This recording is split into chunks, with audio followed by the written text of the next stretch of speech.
Assalamualaikum warahmatullahi wabarakatuh. Perkenalkan, saya Nazul Khairunisa dengan NIM 08011182530023 dari kelompok 3 Praktikum Algoritma dan Pemrograman.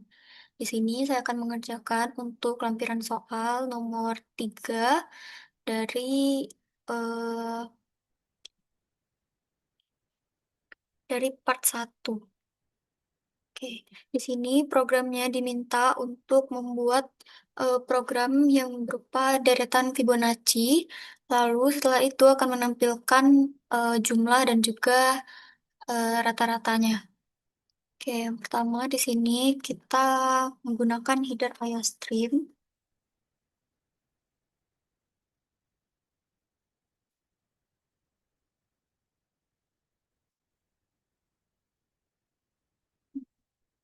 std lalu fungsinya itu int main. Oke, kita bisa mulai programnya. Yang pertama kita perlu lakukan adalah kita memesan variabelnya terlebih dahulu. Nah, di sini variabel yang dipesan adalah dengan tipe data integer. Untuk variabelnya itu ada n, terus ada i, ada a, b, dan c. Lalu ada juga data dengan tipe data double, yakni ada rata-rata atau min, dan juga jumlah CLH.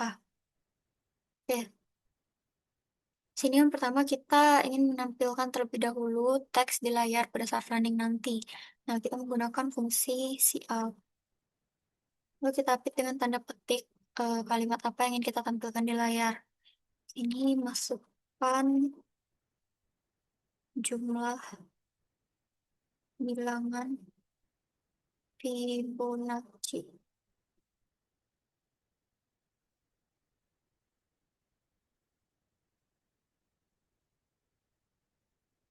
Oke. Selanjutnya di sini kita akan meminta input dari pengguna yang nantinya akan disimpan ke variabel n. Nah, kita di sini menggunakan fungsi cin n. Oke, berarti nanti pada saat di running, pengguna akan memasukkan suatu nilai dan nilai itu akan disimpan ke variabel n ini. Oke, di sini karena diminta yang akan ditampilkan itu adalah bilangan deret Fibonacci sebanyak n. Berarti apabila kita ada menaruh angka 3 di n ini, maka yang akan ditampilkan adalah 3 angka untuk Fibonacci-nya, deretnya. Oke, di sini misalnya kita mau menuliskan juga ada kata-kata terlebih dahulu, misalnya barisan. Ini cuma sebagai patokan aja, jadi nanti di sini loh letak dari si outputnya. Oke. Sini kita bisa kasih slash n, fungsinya itu agar dia itu enter, jadi nggak ke samping gitu. Oke, selanjutnya kita menggunakan fungsi perulangan, pernyataan perulangan atau for. Nah, di sini kita masukkan terlebih dahulu untuk inisialisasinya, itu i sama dengan 1, terus i kecil sama dengan n, kecil sama dengan n, dan perubahannya itu i plus plus. Berarti setiap nantinya itu i akan bertambah 1. Oh ya, di sini juga kita bisa deklarasikan terlebih dahulu di bagian sini. Untuk nilai a itu adalah 0, terus b itu adalah 1. Oke, selanjutnya di sini kita bisa masuk ke bagian dalam for-nya. Kita kasih kurung perawal karena di sini akan lebih dari satu statement. Oke, yang pertama di sini kita akan menggunakan pernyataan kondisi terlebih dahulu atau if. Apabila i-nya sama dengan 1. Oke, di sini kita menggunakan pernyataan eh, kondisi di mana I-nya itu sama dengan satu. Nanti dia akan menampilkan, dia akan melakukan proses, dia akan memberi nilai C itu, dia akan masukkan nilai C dengan satu. Oke, selanjutnya else. Jika I-nya itu bukan satu. Nah, kalau misalnya begini, kita bisa buka kurung awal lagi. C itu nantinya akan diisi dengan hasil penjumlahan dari A dan B. Lalu kita akan masukkan nilai, kita akan ganti nilai A dengan nilai B, dan nilai B kita jadi nilai C. Jadi ini akan diubah tempatnya. Karena kan dari Fibonacci itu dia posisinya adalah nilai selanjutnya itu berasal dari penjumlahan dua nilai sebelumnya. Makanya di sini ada C sama dengan A ditambah B. Karena sebelum C ini ada penjumlahan terlebih dahulu dari si A dan si B. Baru nantinya akan disimpan ke variabel C. Lalu kita merubah tempat nih, kita merubah posisi. Untuk A itu kita masukkan nilai B. Nah, nilai B tadi, di sini kan B-nya satu ya. Nah, nilai B itu yang satu ini kita pindahkan ke dalam wadah. Nah, wadahnya itu adalah si A. Terus nilai si C atau hasil tambah dari A dan B ini kita masukkan ke variabel B. Oke, nanti selanjutnya apabila dia berulang, mengulang lagi ke atas, nantinya nilai yang disimpan adalah nilai terbarunya. Yang A tadi adalah nilai B yang terbaru, terus yang B tadi juga adalah nilai dari si C yang hasil penjumlahan gitu. Nah, ini fungsinya apa? Kenapa I itu sama dengan satu, terus C-nya itu adalah satu? Karena untuk dari Fibonacci itu yang pasti yang pertama dimulai dari angka satu. Nah, nanti satu ditambah dari nol sama satu gitu ya. Tapi nolnya nih di sini nggak mau kita tampilin. Kita cuma mau dari satu. Nah, nol ditambah satu nanti hasilnya adalah satu lagi gitu. Jadi nanti dia akan cek terlebih dahulu di sini. Kalau misalnya I-nya sama dengan satu, berarti C-nya adalah satu. Nah, kalau misalnya dia nggak memenuhi ini, nanti dia akan lanjut balik lagi ke, oh belum, ini belum selesai. Kita lanjutin ini dulu. Nah, kita tampilkan nilai dari si C-nya. Nah, kita tampilkan nilai C dengan kita berikan spasi juga. Nah, fungsi spasi ini biar angkanya nggak dempet-dempet aja gitu. Terus di sini tadi untuk jumlah, jumlah itu sama dengan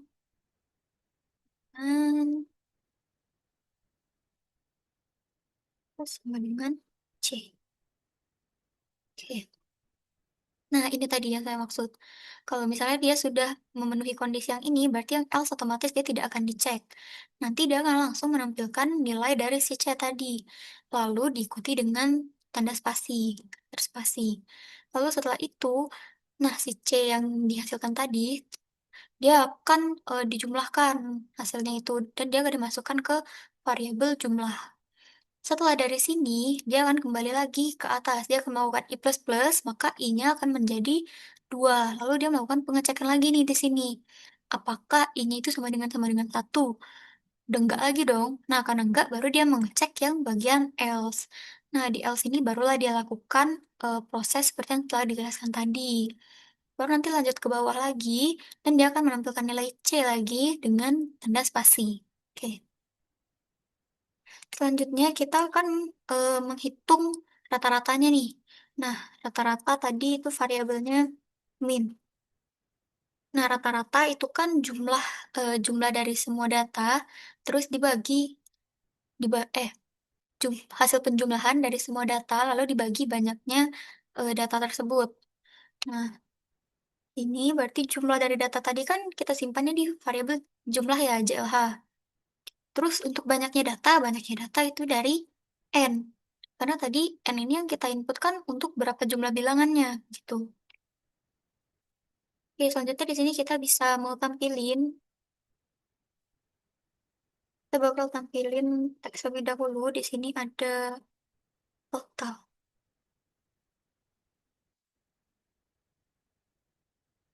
Lalu kita, untuk total, tadi kan ini hasil penjumlahan ya, hasil jumlahnya. Jadi di sini kita masukkan variabel yang mengandung total dari keseluruhannya tadi, yaitu si JLH. Lalu selanjutnya kita mau tampilin juga untuk rata-ratanya. Oke, and rata-rata. Kita tampilin nilai dari si variabel rata-rata. Nah, rata-rata tadi kan kita simpannya di variabel min, berarti di sini min yang mau kita tampilin. Oke, gini.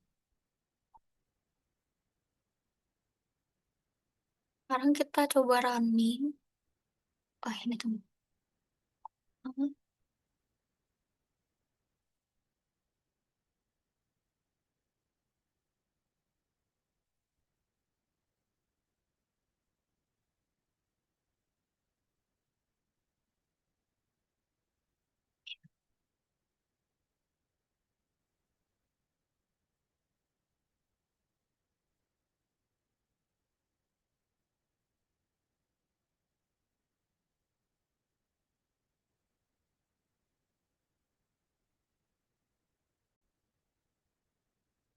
Ini kakak, karena tadi berhubung core blocks-nya itu rusak, jadi pindah ke GDB online. Oke, di sini codingannya sama persis seperti yang tadi, mau di copy aja, dan di sini kita coba untuk running. Oke, di sini kita masukkan jumlah bilangan Fibonacci. Misalnya kita mau 5. Nah, kalau misalnya kita masukin ke video kita, yang akan ditampilkan itu yang pasti ada angka 1, lalu angka 1 lagi, 1 ditambah 1 adalah 2, lalu 2 ditambah 1, 3, 3 ditambah 2, 5. Nah, kita coba masukin. Nah, ini sama persis seperti yang udah saya sebutin tadi, 1, 1, 2, 3, 5. Nah, untuk total tadi kan hasil penjumlahannya. 1 ditambah 1, 2.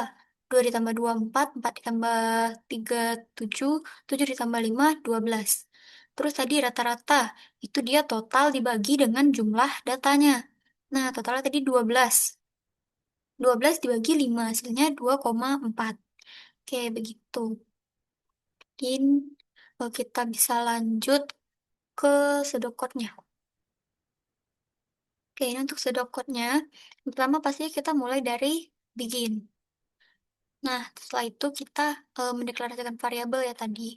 Nah, tadi ada variabelnya itu ada n, i, terus a-nya tadi sama dengan 0, b-nya sama dengan 1, c-nya sama dengan 0. Tapi kalau misalnya kita nggak mau masukin juga nggak apa-apa.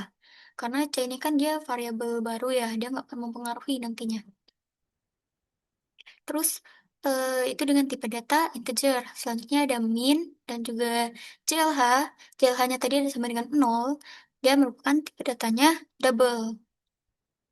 Oke, selanjutnya tadi kita menginput n ya. Nah, di sini read n. Setelah itu baru kita masuk ke pernyataan perulangan. Nah, for i sama dengan 1 to n. Kenapa to n? Karena tadi dia kecil sama dengan n ya. Berarti dari 1 sampai ke bilangan yang sama dengan n gitu. Lebih kecil tapi sama dengan n. Nah, berarti di sini for i sama dengan 1 to n. Selanjutnya tadi karena kita dia lebih dari satu statement, kita apit dengan begin dan end. Nah, di sini begin kita mulai. Tadi yang pertama dia kan ngecek kondisi dulu apakah i-nya sama dengan 1.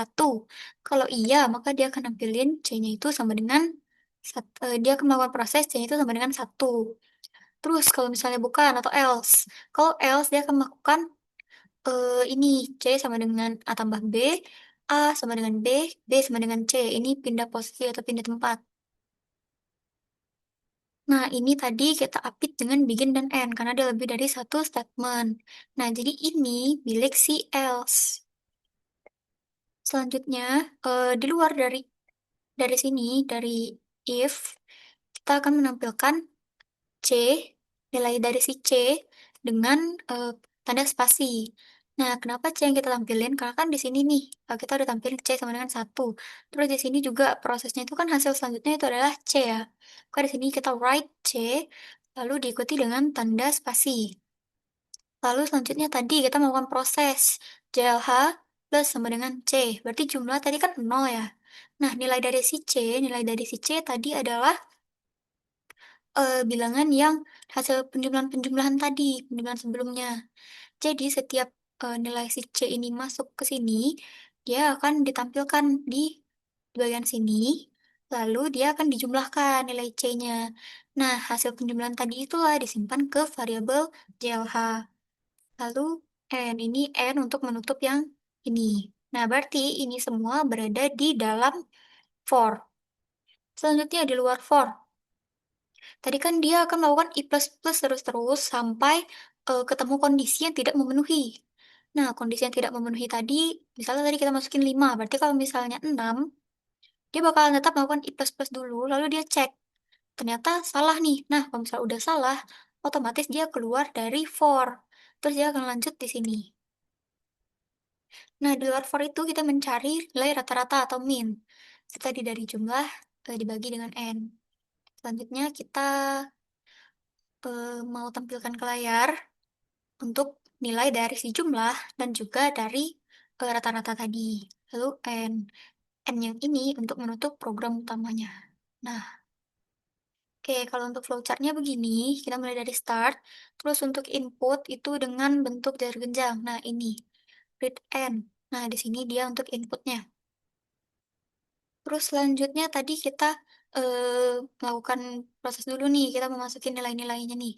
Yang ini tadi, A sama dengan 0, B sama dengan 1, C sama dengan 0, atau C gini aja bisa juga.